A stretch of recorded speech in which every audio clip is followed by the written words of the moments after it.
Η Τσαμπίκα προσπαθούσε να φέρει τουρίστες στο μαγαζί που δούλευε στη ζώνη. Τσαμπίκα, τι κάνεις εδώ? Προσπαθώ να φέρω πελάτες. Τους έχει πάρει όλους ο Άρης από δίπλα. Α, δεν χρειάζεται. Εγώ έχω κάνει μια ανώνυμη καταγγελία. Σε λίγο θα έρθουν να το μαζέψουνε. Πήγαινε στον μπαρ μια που σε θέλουνε. Τότε η Τσαμπίκα θυμήθηκε ότι δουλεύει 32 ώρες συνεχόμενα. Όχι! Ορίστε. Όχι τώρα. Μήπως να πάρω τώρα την μία άδεια που δικαιούμαι για αυτή τη σεζόν? Δεν βλέπεις ότι γίνεται χαμό στο μαγαζί. Θέλεις να με αφήσεις ξεκρέμαστο? Η Τσαμπίκα αποφάσισε να βρει τον ψαρά. Τσαμπίκα, θέλω να δουλέψω για σένα. Θέλω να πουλήσω παράνομα μπαρπούνια. Δεν καταλαβαίνω τι εννοείς. Εγώ δεν κάνω τέτοια πράγματα. Πιέζ.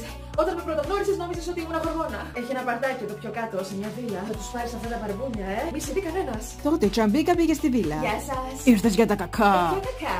Εγώ έφερα τα μπαρπούνια. Τότε ήρθε η αστυνομία. Συλλαμβάνεστε! Τότε η Τσαμπίκα μπήκε φυλακή. Αφήστε ελεύθερο το κορέτσι. Ο πλούσιος μεγιστάνας πλήρωσε να βγει έξω η Τσαμπίκα. Αυτά τα λεφτά προοριζόντουσαν για να βάλεις βυζιά. Νομίζω πως σου αξίζει η ελευθερία. Αυτό το νησί δεν είναι για σένα. Φύγε από εδώ. Άνοιξε τα φτερά σου. Πέτα μακριά. Τότε η Τσαμπίκα άνοιξε τα φτερά της και πέταξε μακριά.